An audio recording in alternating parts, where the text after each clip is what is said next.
أعوذ بالله من الشيطان الرجيم بسم الله الرحمن الرحيم الذين يبخلون ويأمرون الناس بالبخل ويكتمون ما آتاهم الله من فضله وأعتدنا للكافرين عذابا مهينا صدق الله مولانا العظيم.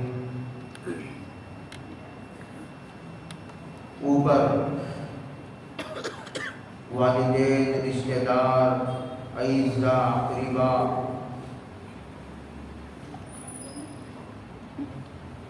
اہل محلہ، اہل شہر، یتامہ، مساکین، قریب والے پڑوسی، دور والے پڑوسی، مسلم ہو یا غیر مسلم،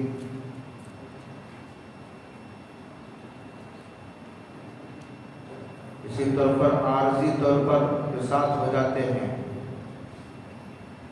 وہ، اور اسی طرح مسافر، مہمان، ہمارے ہاتھ کے نیچے کام کرنے والے نوکر، چاکر، ان سب کے ساتھ حسن سلوک کا ذکر اوپر کی آیت کریمہ میں آیا تھا. وہ لوگ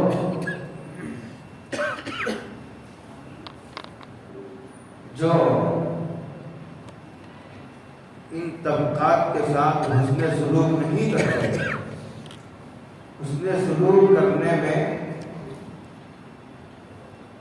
دو رکاوٹوں کا ذکر کیا گیا تھا.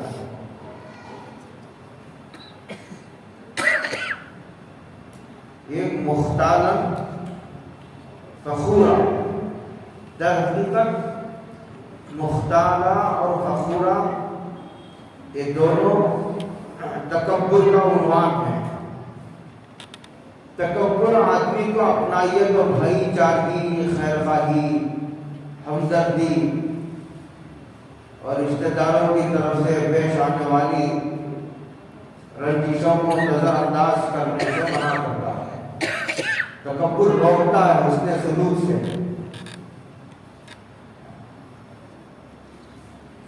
یہ ذکر کرنے کا منشا یہ ہوتا ہے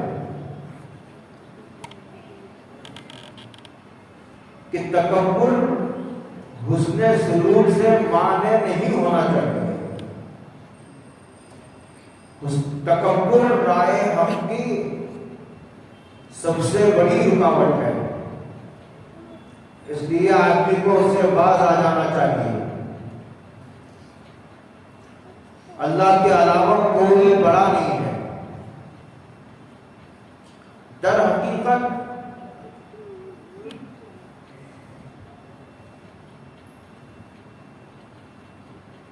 آدمی کا بڑا ہونا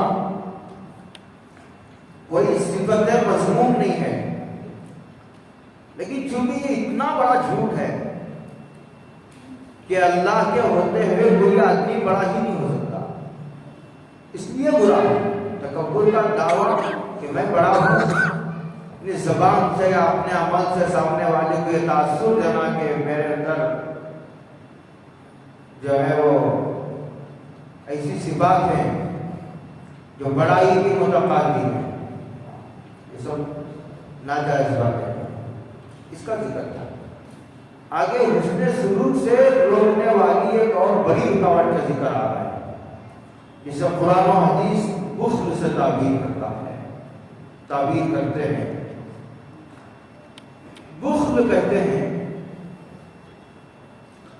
جہاں مال کا خرچ کرنا ضروری ہو، فرض ہو، زکوٰۃ ہو یا غیر زکوٰۃ. زکوٰۃ کا دینا فرض ہے،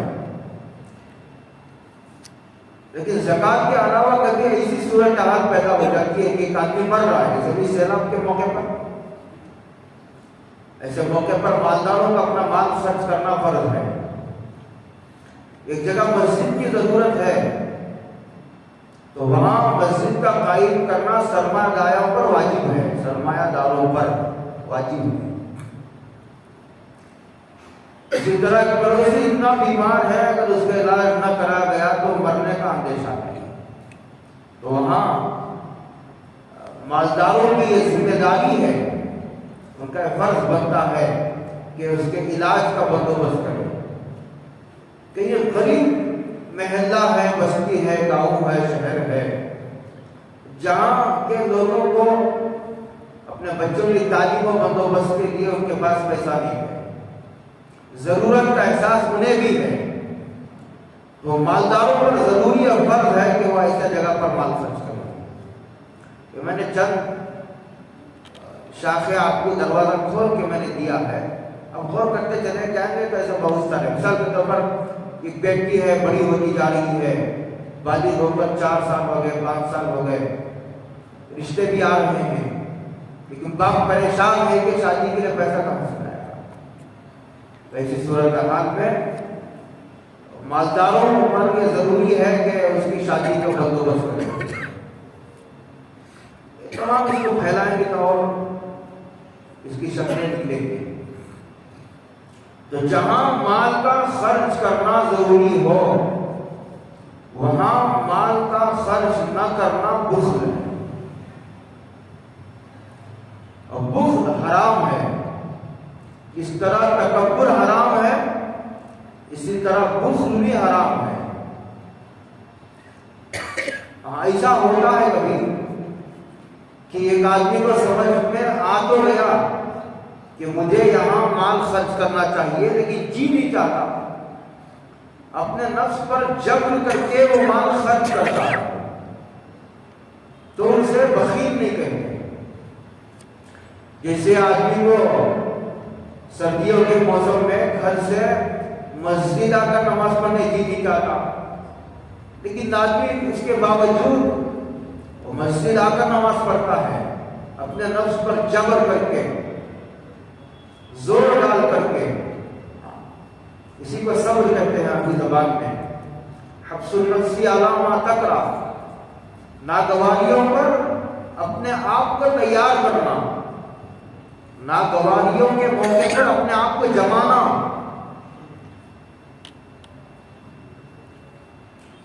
تو الذین یبخلون، اس لیے کہ اس کا نفس جس بات کا تقاضا کر رہا تھا اس نے اس تقاضے پر عمل نہیں کیا، نفس کو اپنے منصوبے میں کامیاب ہونے کا موقع نہیں دیا، تو اسے بخیل نہیں کہتے۔ اس نے اللہ کے حکم پر عمل کیا، اللہ کے رسول کے حکم کا جو تقاضا تھا اس نے اس کو پورا کیا۔ یہ الگ بات ہے کہ اس نے خوش دلی سے نہیں کیا، وہ ایک دوسرا مضمون ہے، لیکن وہ بخیل نہیں کہلاتا۔ کہتے وہ لوگ جو بخل کرتے ہیں، وَيَأْمُرُونَ النَّاسَ بِالْبُخْلِ، بخل یہ نفاق کی پیداوار ہے۔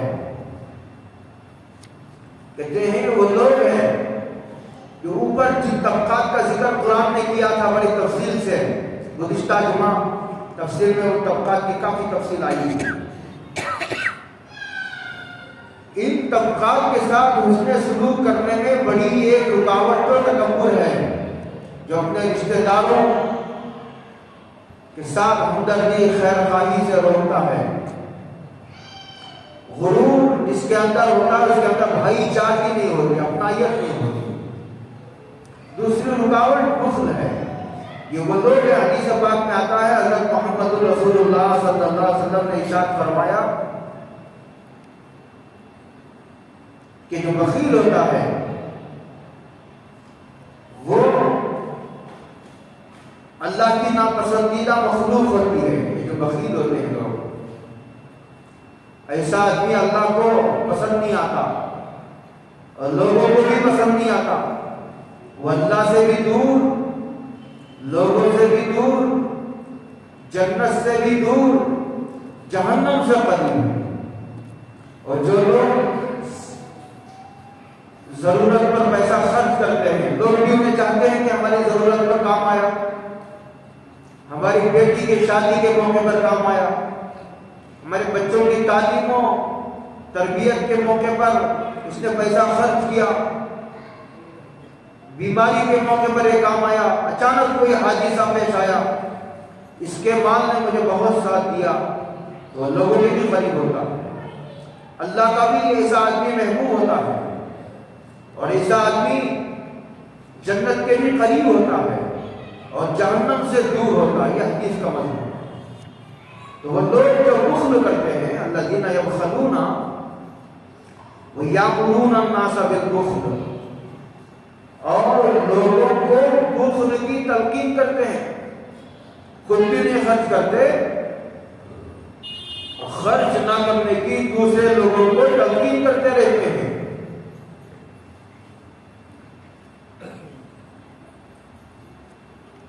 وَيَكْتُمُونَ مَا آتَاهُمُ اللَّهُ مِنْ فَضْلِهِ،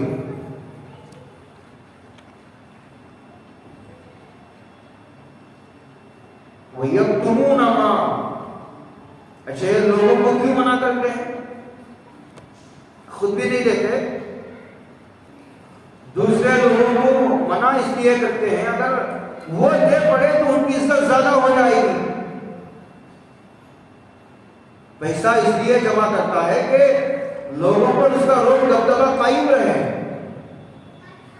خود بھی نہیں خرچ کرتا، اور جو دوسرا خرچ کرنا اسے اس لیے روکتا ہے بھائی خرچ نہ کرو، یہ خرچ کرے گا تو اس کا اثر و رسوخ پڑے گا، بخیل نہیں چاہتا ایسا میں رات دن دیکھتے رہتا ہوں۔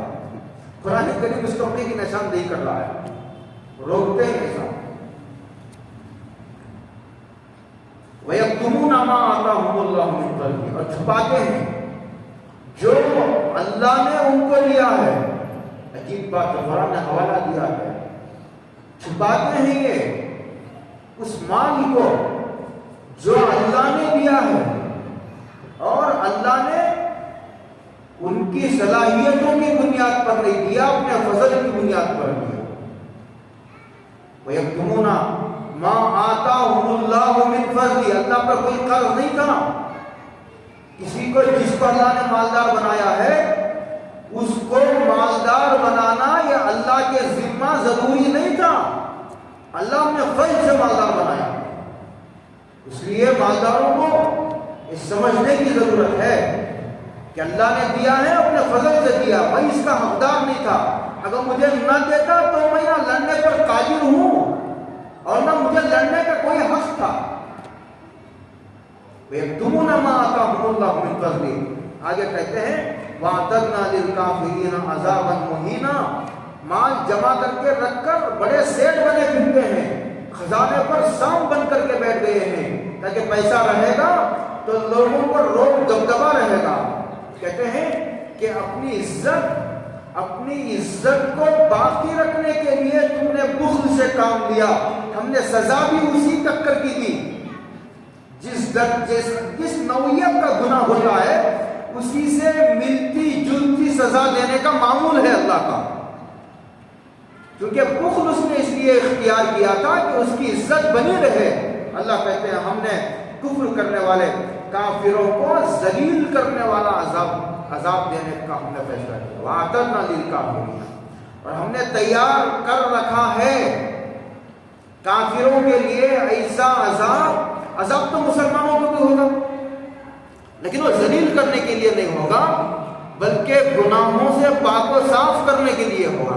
اسی لیے جہاں مسلمانوں کو جہنم میں ڈالے جانے کا ذکر آیا ہے وہاں عذاب المہینہ کا ذکر نہیں آیا ہے کہ ذلیل کرنے کے لیے ہم نے ان کو جہنم میں ڈالا ہے، نہیں، گناہوں سے پاک کرنے کے لیے ہم نے ان کو جہنم میں بھیجا ہے۔ اس لیے اگر مسلمان مرنے تک اپنے آپ کو گناہوں کے زنگ سے پاک و صاف نہ کیا اور مر گیا تو پھر جہنم میں بھیج کر اس کے اس زنگ کو اتار کر جنت میں بھیجا جائے۔ اس لیے موقع ہے موت تک آدمی اپنے گناہوں کے زنگ و آلود جو ہے زنگ سے اور ناپاکیوں سے اپنے آپ کو پاک کر لے۔ اور اس میں اشارہ ہے کہ یہ بخل یہ اصل میں در حقیقت کافروں کی صفت ہے۔ مسلمان ہو اور بخیل ہو ایسا نہیں ہو، مسلمان ہو اور بے نمازی ہو ایسا نہیں ہو سکتا، مسلمان ہو اور بخیل ہو ایسا نہیں ہو سکتا، مسلمان ہو اور بزدل ہو ایسا بھی نہیں ہو سکتا۔ یہ ایمان کے ساتھ یہ تینوں صفات جمع نہیں ہوتی. آگے فرمایا والذین ينفقون اموالهم رئاء الناس ولا يؤمنون بالله ولا بالیوم الاخر. عجیب بات اور قرآن نے کہی. کہاں کہ اچھا وہ لوگ جو اپنے مال کو خرچ کرتے ہیں ریا الناس، ایسی جگہ خرچ کرتے ہیں جہاں لوگوں کے دیکھنے کا موقع ہوتا ہے، جہاں دکھانے کا موقع میسر آیا، دکھانے کے لیے 10,000 روپے اللہ لیلان چندہ دیا، اور ایسے موقع پر جہاں اس سے زیادہ ضرورت ہے لیکن اگر وہاں دیا تو کسی کو پتہ ہی نہیں چلے گا کہ کس نے دیا، کب دیا، کتنا دیا. اس کے اور اللہ کے درمیان وہ راز رہ جائے گا. ایسی جگہ نہیں دیتا بخیل. کیا عجیب قرآن کریم پردہ اٹھا رہا ہے.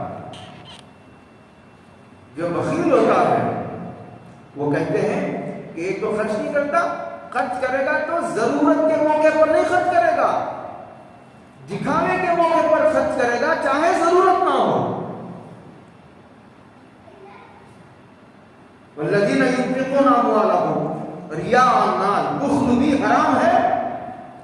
یہ جن کے دل چھوٹے ہوتے ہیں نا، جن کے دل چھوٹے ہوتے ہیں، جن کا ظرف تنگ ہوتا ہے، وہ بخل سے کام لیتے ہیں.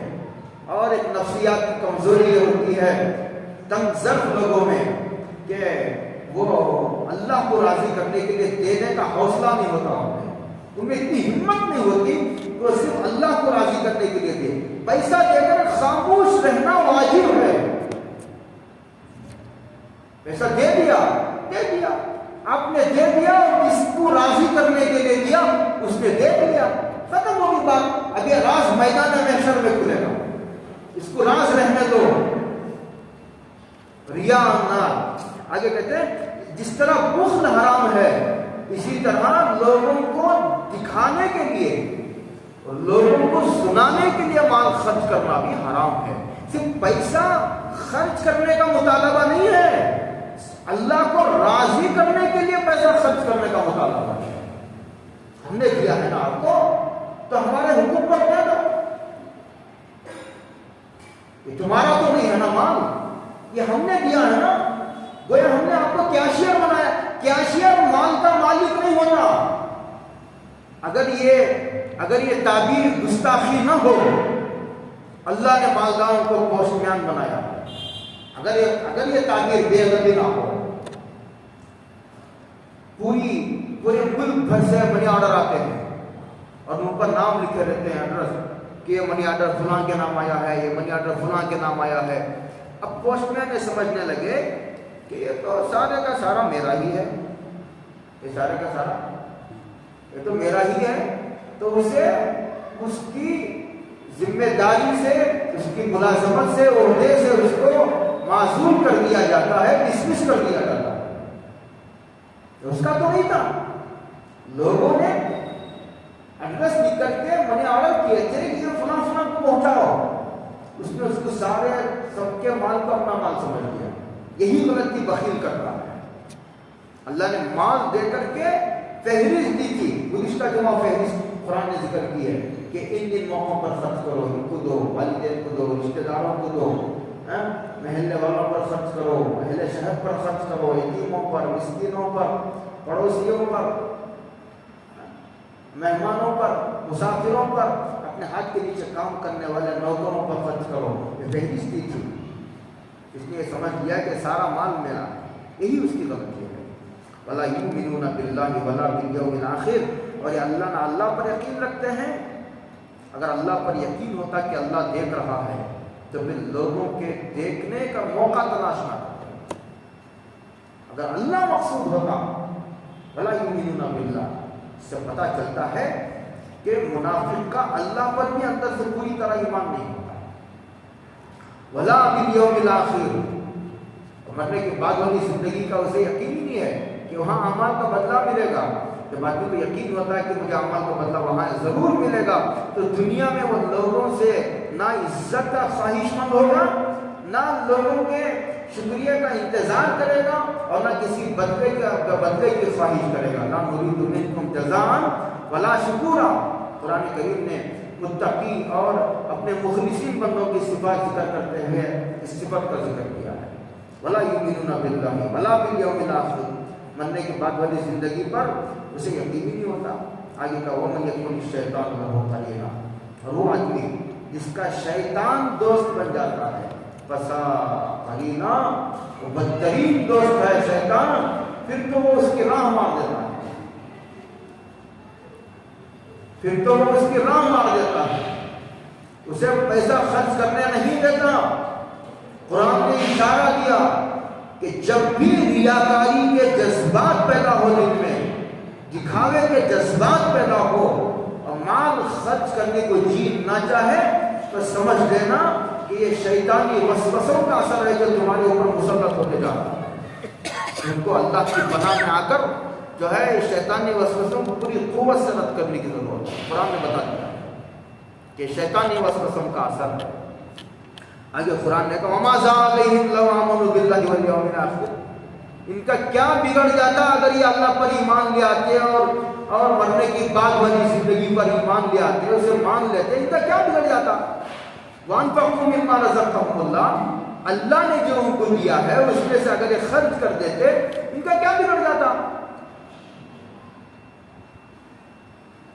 وَكَانَ اللَّهُ بِهِمْ عَلِيمًا، اور اللہ خوب اچھی طرح ان کو جانتا ہے کس نے دیا کس نے نہیں دیا، اور کس نے کتنا دیا اور کس جگہ دیا، کس نیت سے دیا۔ وَكَانَ اللَّهُ بِهِمْ عَلِيمًا، اس صفت کو پر قرآن نے آیت کو ختم کر کے یہ سبق دیا ہے کہ پیسہ خرچ کرنے والوں کو بھی نہ خرچ کرنے والوں کو بھی جو ہے اس اللہ کے حاضر و ناظر ہونے کے عقیدے کو بار بار مستحضر کرنے کی ضرورت ہے۔ ہمارے ہر چھوٹے بڑے عمل کو اللہ دیکھ رہے ہیں، لہذا ہمیں اللہ کو راضی کرنے کی نیت کرنی چاہیے۔ لوگوں کو راضی کرنے کا جذبہ اس کے پیچھے کام فرما نہ ہو، اس لیے صفت کا اور یہ اشارہ دیا کہ یہ کمزوری جو ہوتی ہے، یہ بخل کی ہو، ریاکاری کی ہو، اللہ کے حاضر و ناظر اللہ کی صفت جو ہے علیم، اس کو یاد نہ رکھنے کا نتیجہ ہے، اور یہ کمزوریاں دور ہوگی اللہ کی صفت کا مراقبہ کرنے سے۔ اللہ دیکھ رہے ہیں، میری ہر چیز اللہ کے سامنے ہے، میرا ہر عمل اللہ کے سامنے ہے، میرا کوئی عمل اللہ سے ڈھکا چھپا نہیں ہے۔ آگے کہتے ہیں ان اللہ لا یظلم مثقال ذرہ، بلا شبہ اللہ تعالیٰ کسی پر رتی برابر بھی، ذرہ برابر بھی ظلم نہیں کرتے۔ لا یظلم مثقال ذرہ، اصل میں ایک سوال کا جواب ہے، جس آدمی کو قوت آ جاتی ہے نا، جو قادر مطلق ہوتا ہے مختار کل ہوتا ہے۔ اللہ قادر مطلق ہے، اللہ مختار کل ہے، ہر چیز اللہ کی اختیار میں، اللہ با اختیار بادشاہ ہے، جو چاہے کر سکتا ہے، اتنی بڑی قوت والا ہے، سارے اختیارات اس کے ہاتھ میں، ہر چیز اسی کے کنٹرول میں، قبضے قدرت میں ہے۔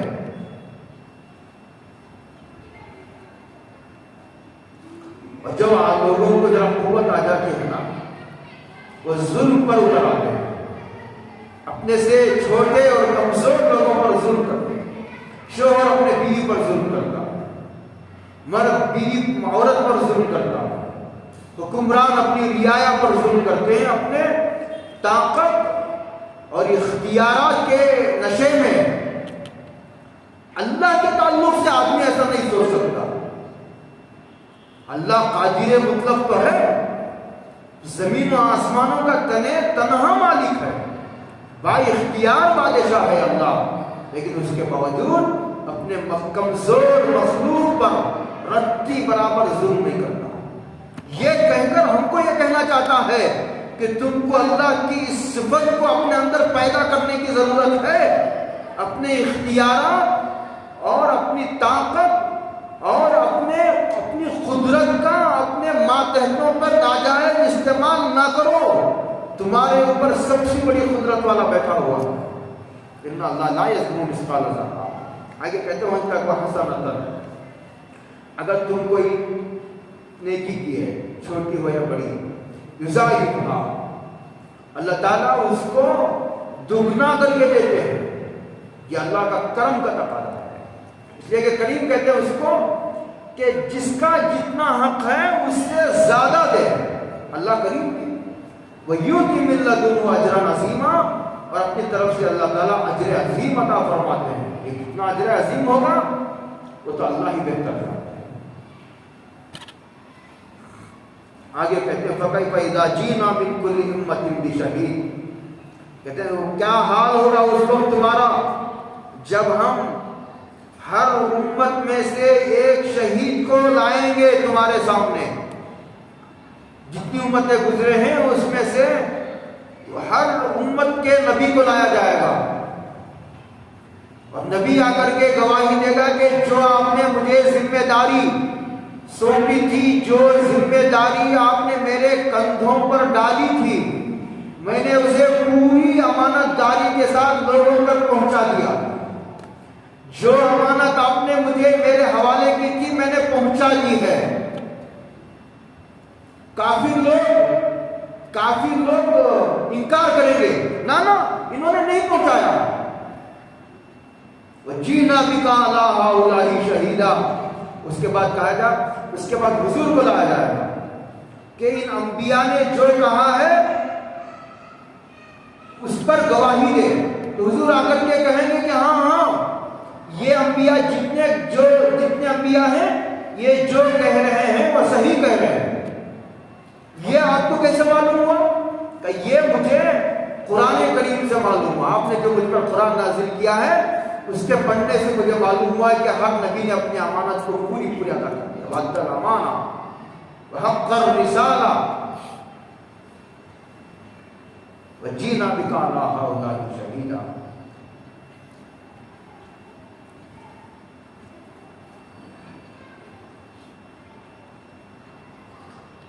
اس دن قیامت کے دن میدان محشر میں یود الذین کفروا وعصوا الرسول، کافر لوگ اور جنہوں نے رسول کی نافرمانی کی ہے وہ یہ چاہیں گے لو تسوا بہم الارض، ان پر مٹی کو برابر کر دیا جائے.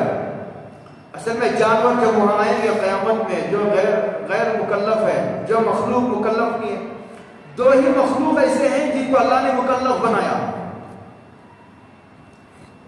انسان اور جنات کو اللہ نے مکلف بنایا. اس کے علاوہ جانور ہیں، شیر ہے، گائے ہیں، بکریاں ہیں، وغیرہ وغیرہ. اگر کسی سینگ والے جانور نے بے سینگ والے جانور کو مارا تھا، ظلم کیا تھا، اس بے سینگ والے جانور کو لایا جائے گا اور اسے سینگیں دی جائے گی اور بدلہ دلایا جائے گا. مارو جتنے تم کو جتنا مارا تھا. جب یہ فیصلہ ہو جائے گا آتا ہے حدیث پاک میں کہ ان دونوں کو مٹی کر دیا جائے گا. وَيَقُولُ الْكَافِرُ، کافر دیکھ کر کے کہیں گے یا لیتنی كُنتُ تُرَابًا، اے کاش ہم بھی ان جانوروں کی طرح مٹی ہو گئے تو اچھا ہوگا. ہو جائے ہم بھی ان جانوروں کو جس طرح مٹی بنا دیا گیا، اگر ہم بھی مٹی بن جائے تو قصہ ہی ختم ہو جائے گا. نہ جہنم کا عذاب. تو وہ یہ چاہیں گے لو تسوا بہم الارض ولا یکتمون اللہ حدیثا. پہلے تو انکار کریں گے، ہاں ہم نے انبیاء کا انکار نہیں کیا، ہم نے یہ گناہ نہیں کیا، وہ نہیں کیا. لیکن جب کان گواہی دے گا، آنکھ گواہی دیں گے، زبان گواہی دیں گی، شرمگاہ گواہی دیں گے، اور ہاتھ پیر بدن کے اعضاء اليوم نختم علی افواہہم، منہ پر تالا لگا دیا جائے گا اور بدن کے اعضاء گواہی دیں گے. ولا یکتمون اللہ حدیثا، کوئی بات تم اللہ سے نہیں چھپا سکتے. ہر چیز ریکارڈ کتاب میں، اللہ کے علم میں بھی ہے اور انتظام کے لیے ایک کتاب میں محفوظ کیا ہوا ہے کہ آدمی کے سامنے جب وہ کھول دی جائے گی تو آدمی کہے گا ما لہذا الکتاب، کیا ہو گیا اس دیوانی کتاب کو، لا یغادر صغیرۃ ولا کبیرۃ الا احصاها، اس نے نہ چھوٹے گناہ کو چھوڑا، نہ بڑے کو، نہ جلوت کے، نہ خلوت کے، نہ انفرادی گناہ کو، نہ اجتماعی گناہ کو، نہ مالی گناہ کو، نہ بدنی گناہ کو، کسی گناہ کو اس نے نہ ظاہر باطن کے کسی گناہ کو نہیں چھوڑا. اللہ سب کی حفاظت فرمائے۔ قرآن کریم میں ہے اقرا کتابک، اعمال نامہ اس کے ہاتھ میں دیا جائے گا۔ پڑھیے جناب، پڑھیے، اقرا کتابک، اپنے نامہ اعمال کو خود پڑھیے۔ کفا بنفسک الیوم علیک حسیبا، میرا چھوڑیے، تو خود فیصلہ کر اپنے بارے میں کہ تو جہنمی ہے یا جنتی ہے۔ اللہ سب کی بات اتنا طاقتور، بلکہ قرآن کریم کی ایک جگہ ہے وَحُصِّلَتْ مَا فِي الصُّدُورِ وَحُصِّلَ مَا فِي الصُّدُورِ، سورہ عادیات میں ہے۔ آدمی دنیا میں منافق تھا، لیکن لوگوں کو یہ باور کراتا تھا کہ میں مومن ہوں، میں مخلص ہوں۔ ادھر نفاق چھپا ہوا تھا، قیامت کے دن وہ جو نفاق چھپا ہوا تھا سینوں کو پھاڑ کر وہ نفاق نکال کر دکھایا جائے گا۔ دیکھو چھپا ہوا نفاق جو تم دنیا میں لوگوں سے چھپاتے تھے، دکھا کر حجت تام کر کے اب فیصلہ کرو۔ اتنا طاقتور نظام ہوگا فیصلے کا قیامت میں۔ یا ایھا الذین آمنوا، اے ایمان والو، لا تقربوا الصلاۃ وانتم سکارى، کہا کہ تم جب نشے کی حالت میں ہو، شراب پینا حرام ہے اور ہر وہ چیز حرام ہے۔ شراب حرام ہے، حرام اس لیے ہے کہ اس میں نشہ پایا جاتا ہے، اور جب آدمی نشے میں آ جاتا ہے تو پھر بیوی اور ماں، بیوی اور بہن میں فرق نہیں کرتا، سارا معاشرہ تباہ و برباد ہو جاتا ہے، خاندان، گھر کا شیرازہ منتشر ہو کر رہ جاتا ہے، گالیاں بکنے لگتا ہے۔ اگر کسی کو نشے کی حالت میں قتل کر دے تو اسے پتہ بھی نہیں چلتا۔ نشہ اتر جانے کے بعد اس سے اگر کہا جائے کہ تو نے اپنی بیٹی کا قتل کر دیا ہے، اسے پتہ بھی اس لیے کہ نشے کی حالت میں آدمی کچھ بھی کر سکتا ہے۔ تو شراب حرام ہے، اس لیے حرام ہے کہ اس میں نشہ ہے۔ اسی لیے مجتہدین نے فرمایا کہ جہاں جہاں بھی نشہ پایا جائے گا وہ حرام ہوگا، چاہے اس کا ذکر حدیثوں میں ہو، قرآن میں ہو یا نہ ہو، جہاں بھی نشہ پایا جائے گا، جس چیز کے کھانے اور پینے سے نشہ چڑھ جاتا ہے وہ چیز حرام ہے۔ تو کہا یا ایھا الذین آمنوا، ایمان والو، حالت نشہ میں جب تم نشے میں ہو تو نماز کے قریب بھی نہ جاؤ، نماز نہ پڑھو۔ یہ نہیں کہا، قرآن کریم کی بلاغت کا اندازہ لگاؤ، یہ کہا نماز نہ پڑھو، لا تصلوا، یہ نہیں فرمایا نماز تو تمہیں پڑھنا نہیں ہے، لیکن نماز کے قریب بھی نہیں جانا ہے، یعنی مسجدوں کے قریب بھی نہیں آنا۔ اسی لیے علماء نے لکھا کہ شرابی کا مسجد میں آنا حرام ہے، نماز پڑھنا بھی حرام ہے، مسجد میں آنا بھی حرام ہے۔ لا تقربوا الصلاۃ وانتم سکارى،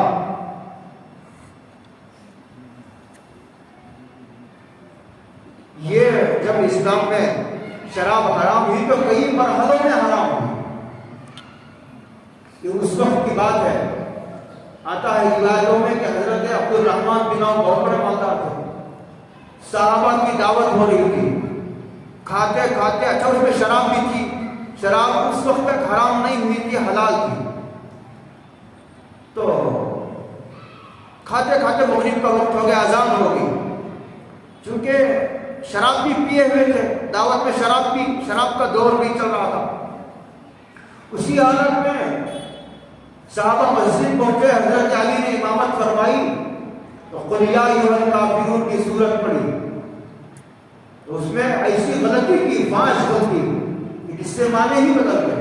قل یا ایھا الکافرون لا اعبد ما تعبدون، یہ جگہ اس کے بعد ہے ولا انتم عابدون ما اعبد، تو انہوں نے کہا عابدون ما اعبد، جس کی تم پوجا کرتے ہو اس کی ہم بھی پوجا کریں گے، یہ پڑھ دیا۔ اس کے بعد قرآن کریم کی آیت نازل ہوئی لا تقربوا الصلاۃ وانتم سکارى حتی تعلموا ما تقولون، یہاں تک کہ تم کیا پڑھ رہے ہو، کیا کہہ رہے ہو، جب تک تم کو اس کا شعور احساس نہ ہو اس وقت تک نماز کے قریب نہ جاؤ۔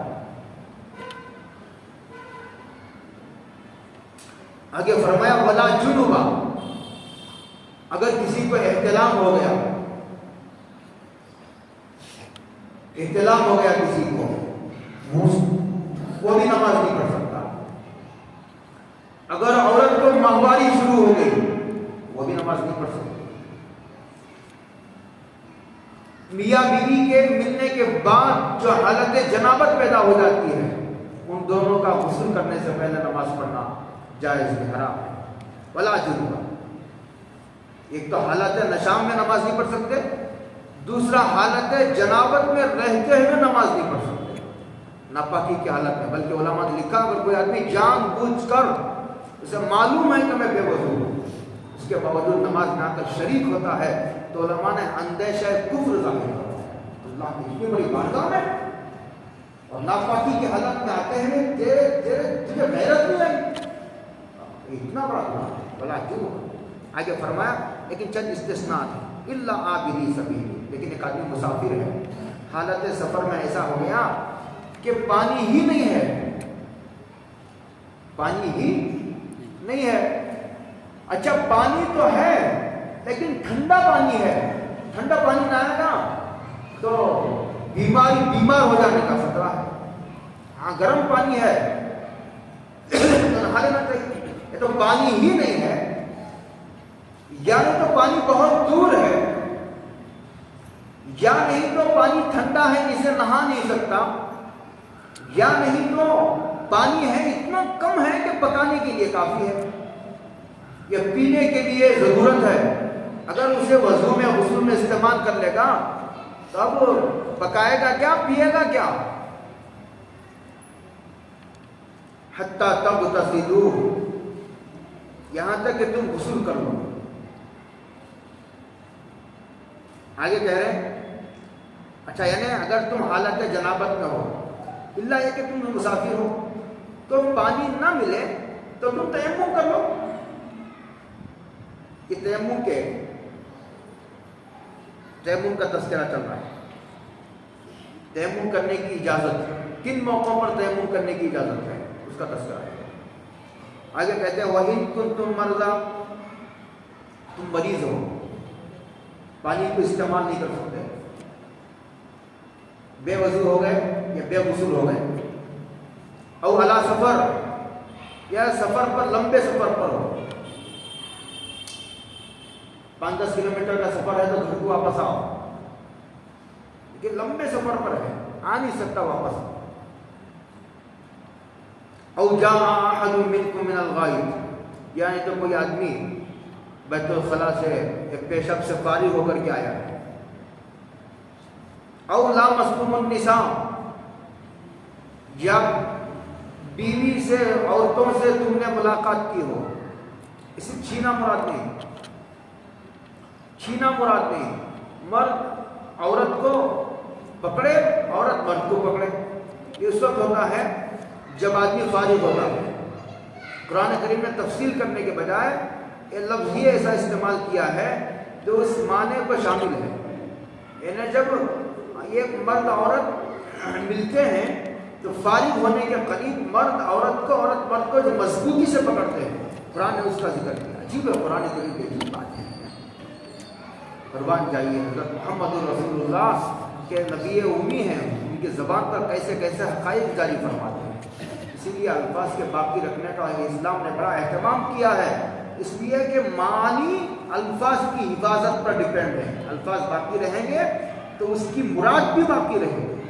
اسی لیے ایک ایک لفظ پر مہینے بحث کرتے محدثین کہ لفظ ثابت ہے یا نہیں ہے، اس لیے کہ اسی پر پورے اسلام کا ڈیپینڈ ہے۔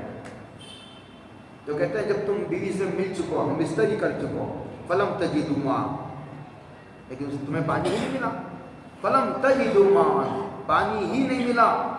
پانی نہ ملنے کی ایک شکل یہ کہ پانی ہی نہیں ہے، جیسے میں نے کہا، یہ ایک شکل یہ ہے کہ پانی تو ہے، ٹھنڈا ہے، اتنا ٹھنڈا کہ نہا نہیں سکتے، گرم پانی نہانے کی عادت ہے، ٹھنڈا پانی نہائیں گے بیمار ہو جائیں گے، کہ پہلے سے بیمار ہیں تو بیماری کے بڑھ جانے کا خطرہ ہے، یا نہیں تو دیر سے صحت یاب ہونے کا خطرہ ہے، یا نہیں تو پانی تو ہے لیکن پانی دور ہے، اس کی مقدار فقہاء نے لکھی ہے، یا نہیں تو پانی تو ہے لیکن جہاں پانی نزدیک ہے لیکن وہ دشمن بیٹھا ہوا تلوار لے کر, بندوق لے کر کے. یہاں جہاں پانی ہے وہاں سانپ بیٹھا ہوا ہے, یا جب پانی ہے وہاں پر ایک شیر بیٹھا ہوا ہے. یا نہیں تو کنویں میں پانی ہے, نزدیک ہے, لیکن ڈول نہیں ہے, رسی نہیں ہے. یہ ساری چیزیں پانی نہ ہونے کے حکم میں, حکمن پانی نہ ہونا. یہ تو حقیقتاً پانی نہ ہونا, پانی ہی نہیں ہے. پانی ہے لیکن یہ تمام صورتیں مانے ہیں پانی کے استعمال سے. جی فلم تجدوا ماء, اب کہتے ہیں قرآن فتیمموا, تو تم تیمم کرو, تیمم کر لو. تیمم بدل ہے وضو کا اور غسل کا. وضو کا تیمم اور وضو اور غسل دونوں کا ایک ہی طرح تیمم ہوتا ہے. ہاتھ مار لے اس طرح چہرے پر, اور ایک مرتبہ ہاتھ مارے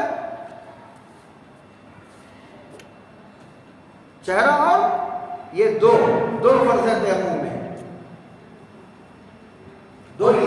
وضو کا تیمم بھی یہی, غسل کا تیمم بھی یہی. فتیمموا, تیمم کے معنی آتے ہیں ارادے کے, نیت کے. تیمم میں اسی لیے تیمم میں نیت کرنا فرض ہے. وضو میں نیت فرض نہیں ہے, بغیر نیت کے بھی وضو ہو جاتا ہے, بغیر نیت کے تیمم نہیں ہوتا. اس لیے کہ تیمم کے معنی ہی نیت کے آتے ہیں. عجیب ہے فقہا کا بھی دماغ کیسا چلتا ہے. اسی لیے علماء نے لکھا ہے جب تک فقہا کا کلام نہیں پڑھیں گے عقل نہیں آئے گی. اس لیے کہ دنیا کا سب سے عقل مند ترین طبقہ ہے. اگر عقل چاہتے ہو تو تم کو فقہا کا کلام پڑھنا ہی پڑے گا. فتیمموا, تیمم کے معنی آتے ہیں ارادے کے. تو فرمایا کہ تیمم میں نیت فرض ہے, وضو میں فرض نہیں. بغیر نیت کے وضو ہو جاتا ہے لیکن تیمم نہیں ہوتا.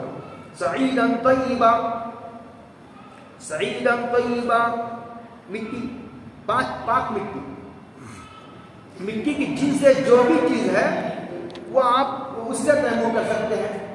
مٹی کی علامت یہ ہے کہ اگر جلاؤ تو وہ جل کر راکھ نہ ہو, اگر پگھلاؤ آگ میں تو نہ پگھلے. جیسے مٹی ہے, جیسے ریت ہے, بالو ہے, پتھر ہے, یہ سب چیز, سیمنٹ ہے, یہ جلانے سے جل کر راکھ نہیں ہوتے اور نہ پگھلانے سے پگھلتے ہیں. ہاں ایک چیز کا استثناء فرمایا فقہا نے, وہ چونے کا. چونے پر تیمم جائز ہے, لیکن تم اگر اسے پگھلاؤ تو پگھل جاتا ہے. باقی مٹی کی علامت ہے فتیمموا صعیدا طیبا فامسحوا بوجوہکم, تو تم اپنے چہروں پر ہاتھوں کا مسح کر لو. ان اللہ کان عفوا غفورا, بلا شبہ اللہ تعالیٰ جو ہے وہ بہت معاف کرنے والے ہیں. یہ اس لیے کہا کہ وہ واقعہ پیش آیا تھا نا, ان سے غلطی ہو گئی تھی, ٹھیک اب تک ہو گیا. اللہ بہت معاف کرنے والے ہیں اور اللہ تعالیٰ غفور الرحیم ہے. یہ فرمایا ہے نا. اصل تو یہ ہے کہ پانی سے پانی استعمال کر کے نماز پڑھنا چاہیے تھا, کہ پانی ہی نہیں ہے. تو فرمایا کہ تیمم ہی صحیح, تیمم پانی کا, غسل کا, وضو کا بدل ہے. اس کو کہا بلا شبہ اللہ تعالیٰ جو کچھ درگزر ہو جاتی ہے, یہ جو کچھ جو ہے وہ چوک ہو جاتی ہے, اللہ تعالیٰ اسے بہت معاف کرنے والے ہیں اور اللہ تعالیٰ بہت بخشنے والے ہیں غلطیوں کو. یعنی اللہ تعالیٰ کے صفت غفور اور صفت عفو کا تقاضا یہ ہے کہ اس جیسے احکامات جاری کر کے امت پر آسانی کی جائے. یہ ان صفات کا تقاضا ہے, یہ مجبوری نہیں ہے اللہ کی, یہ ان صفات کا تقاضا ہے. اللہ سب کو عمل کی توفیق عطا فرمائے. الحمدللہ.